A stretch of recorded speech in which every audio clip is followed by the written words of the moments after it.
যারা বার্ন ইউনিটে আহত অবস্থা আছে নিয়ে যাবেন। আমাদের চিকিৎসা পুনর্বাসনে কোনো রকম কোনো ঘাটতি থাকবে না, কিন্তু কোনো কিছুর বিনিময়েও আমরা আজকে যা হারিয়েছি সেটা শোক পূরণ করার মতো না। আমরা আগামীকাল রাষ্ট্রীয়ভাবে শোক দিবস ঘোষণা করা হয়েছে, পতাকা অর্ধনমিত থাকবে এবং আমাদের প্রধান উপদেষ্টা বারবার ফোন করে খবর নিচ্ছেন যারা আহত অবস্থায় আছেন, যারা সংকটাপন্ন অবস্থায় আছেন, তাদের পাশে আমরা সবাই এসে দাঁড়াবো।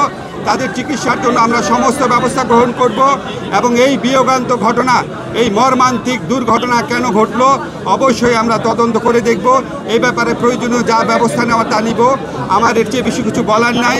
আমাদের যে ডাক্তার সাহেব আছেন, আমাদের এই স্বাস্থ্য মন্ত্রণালয়ের দায়িত্বে যিনি আছেন, উনি এখন আপনাদেরকে ডিটেইলটা জানাবেন যে আজকে এই বিয়োগান্ত, এই অসীম দুঃখের ঘটনায় কী ক্ষয়ক্ষতির শিকার হয়েছে আমরা এটা উনি আপনাদের বিস্তারিত জানাবেন। আমরা একটু অবশ্যই আমরা আজকে খুবই দুঃখ নিয়ে আপনাদের সামনে উপস্থিত হয়েছি। এই ঘটনাতে ইতিমধ্যে আপনারা জেনেছেন প্রায় 100 থেকে 150 জনের মতন আসলে অগ্নিদগ্ধ হয়েছেন। তারা প্রাথমিকভাবে বেশ কিছু হাসপাতাল ওই অঞ্চলের এবং সিএমএইচে তাদের নিয়ে যাওয়া হয়েছিল। এই 100 জনের মধ্যে এই মুহূর্তে 6টি হাসপাতালে প্রায় 70-এর চাইতেও বেশি আহত শিক্ষার্থী প্রধানত ভর্তি আছে।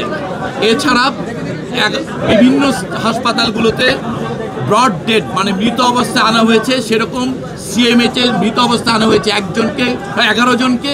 কুর্মিটোলা জেনারেল হাসপাতালে মৃত অবস্থায় আনা হয়েছিল 2 জনকে।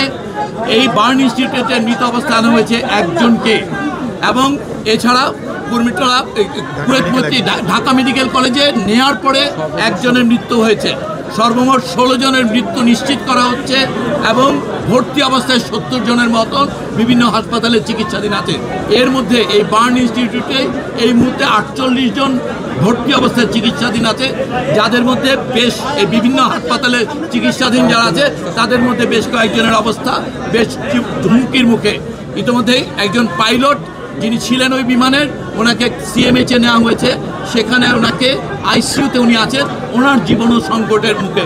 এই অবস্থায় আমাদের বলতে পারি আমরা দেশের এইটা একটি অন্যতম রিসেন্ট সময়ের বড় ধরনের দুর্ঘটনা এবং এই রকম মৃত্যু এবং আহত, এবং এর মধ্যে একটা বড় অংশ আমরা যেভাবে বলছি এটা ইনহেলেশন ইনজুরি হয়েছে তাদের, অতএব সেটা ইমিডিয়েটলি অ্যাসেস করা যাচ্ছে না। এটা বেশ কিছু সময় লাগবে অ্যাসেস করতে, তাদের ঝুঁকির মাত্রাটা কত।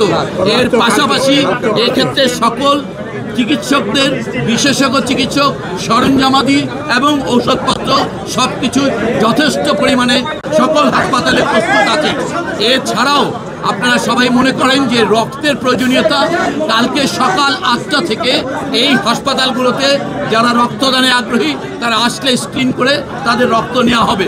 এর আগে আসলে এই বার্নের রোগীদের রক্তের কোনো প্রয়োজন নেই বিধায় আমরা সবাইকে অনুরোধ করব যারা রক্তদানে আগ্রহী তারা কালকে সকাল 8টায় এই হাসপাতাল অথবা ঢাকা মেডিকেল কলেজের এই জায়গাগুলোতে রক্তদানের জন্য আসবেন।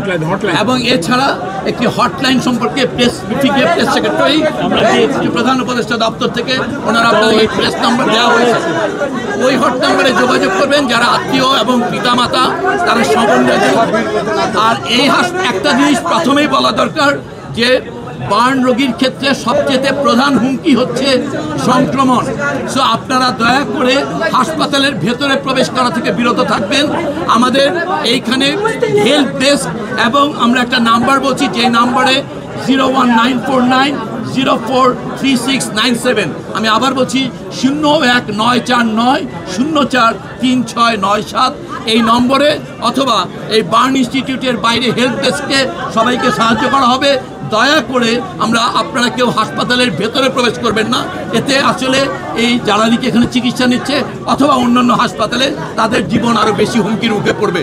আপনাদেরকে সবাই দোয়া করবেন, যারা এই শিশু বাচ্চারা যারা আজকে বিভিন্ন হাসপাতালে চিকিৎসা নিচ্ছে তাদের জন্য দোয়া করবেন আপনারা। আমরা চিকিৎসকদের পক্ষ থেকে, সরকারের পক্ষ থেকে এবং আপনারা যারা আগামীকালকে রক্ত দিতে আসবেন সবাই মিলে আমরা চেষ্টা করব এই শিশুদের সর্বোত্তম চিকিৎসা দেওয়ার। আপনারা আমাদের পাশে থাকবেন।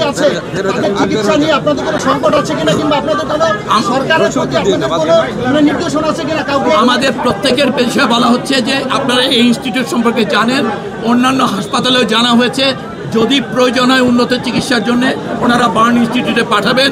ইতোমধ্যে বিভিন্ন হাসপাতালে যারা চিকিৎসা গ্রহণ করেছেন সেখানে তাদের যেটা আমরা সাধারণভাবে মনে করি আইসিইউর প্রয়োজনীয়তা, বার্ন রোগীর যতটুকু আইসিইউর প্রয়োজনীয়তা সেগুলো ওই 6 হাসপাতালে সাফিসিয়েন্টলি আছে। এরপরও এই ইনস্টিটিউট সম্পূর্ণ প্রস্তুত আছে এবং ঢাকা মেডিকেল কলেজের আইসিইউকে প্রস্তুত রাখা হয়েছে। অতএব আইসিইউ অথবা বার্ন রোগীর চিকিৎসায় যত চিকিৎসক প্রয়োজন সবগুলো আমাদের প্রস্তুত। আমরা মনে করি শুধুমাত্র আগামীকালকে রক্তের জন্য প্রয়োজন হলে আসলেই চলবে, বাকি সকল বিষয়ে আমরা প্রস্তুত। Thank you.